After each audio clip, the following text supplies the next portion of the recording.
One of the most fascinating types of hair loss that develops begins with situations like this. Many women are mostly affected, and they'll gradually notice the onset of progressive movement of the hairline from the front of the scalp backwards. In many cases, a person may or may not even be aware of this themselves.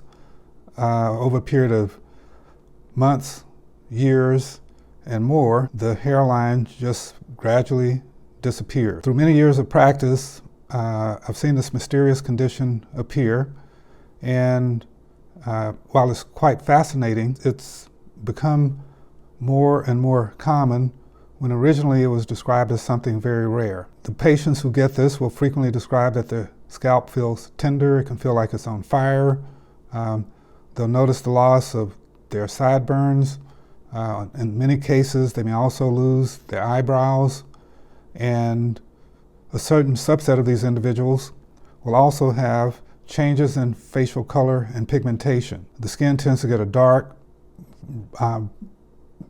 purplish, bluish, black color, and it tends to occur on those areas that primarily get sun exposure, such as the face, the ears, and the exposed areas of the neck that are not covered. You may see a person like this at one stage or the other of this condition. In the very earliest stages, it can show up as just fine bumps around the hair follicles at the front of the hairline with scaling and redness, which is due to inflammation. In its most extreme version, the hair line could be far as back as both sides of the ears.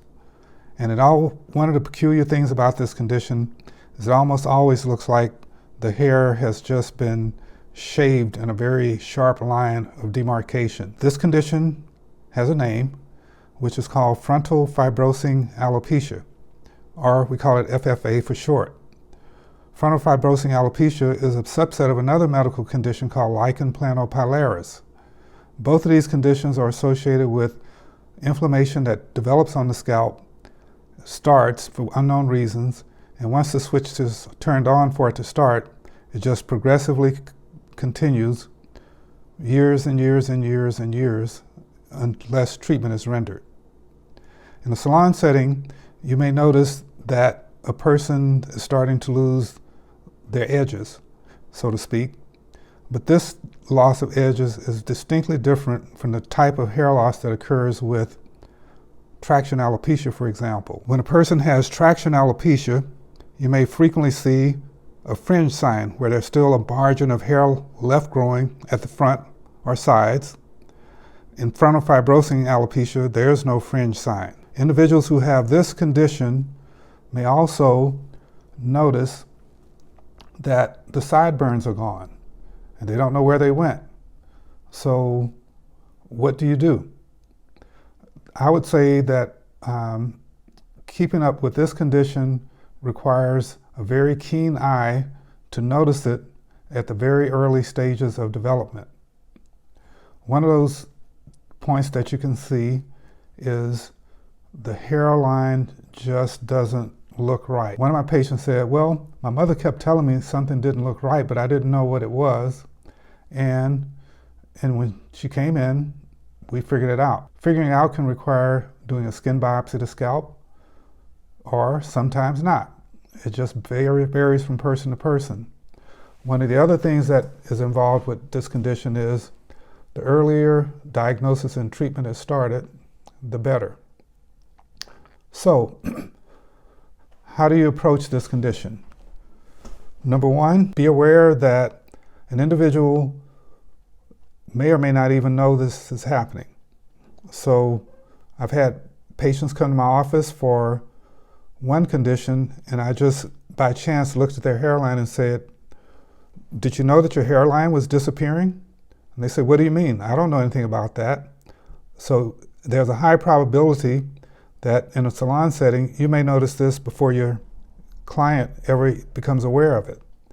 Always pay attention to what the shape of the hairline is and how it's progressively moving. If you see any scaling, flaking, or inflammation around the margins, that's a sign that something is not right. Collaborating with a medical specialist for the evaluation of this condition, which can involve doing skin biopsies. Treatment can involve doing oral medication, topical medication, scalp injections. So that's from the medical side. From a hairstyling professional side, you want to do whatever puts the least amount of stress or tension on the hair. This condition can be aggravated by trauma or injury. So trying to debride or remove any scaling, flaking, or other irritation is not sufficient. You will hear examples of an individual who's experienced this condition and hear in her own words how she noticed it and what it felt like, the pain, the tenderness, and how those things improve with treatment. However, her hairline has not recovered. So depending on when the treatment is done, the hairline may or may not be salvageable. There are some medical treatments to help reverse this condition to a certain degree. And that can involve oral medications, it can involve stem cell injections, it can involve steroid injections, or in certain settings, when the disease process is burned out and no longer active, it can involve using hair transplants. But the three things you really want to be on the lookout for with frontal fibrosing alopecia or FFA is the hairline just looks like it's been shaped with a razor, but it goes from side to side all the way across and totally removes the natural hairline. Around each individual hair follicle, there may be follicular inflammation, which looks like puffiness, scaling, redness, or changes in coloration that indicate signs of inflammation. And the other thing is you may see individual isolated hairs where you have just a solo hair strand separate from all the others by itself in the middle of shiny, glazed looking skin, which is signs of scarring. Any of these signs, if you notice any of these signs, treatment should be recommended as soon as possible.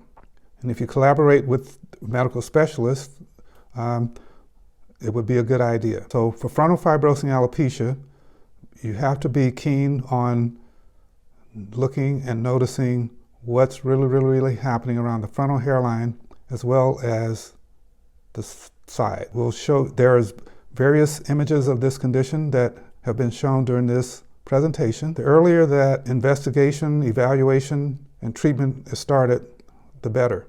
As I say, this is one of those conditions that for sure we can say hair loss sucks. It's not good to lose your hair. It's not good for the whole hairline to move backwards.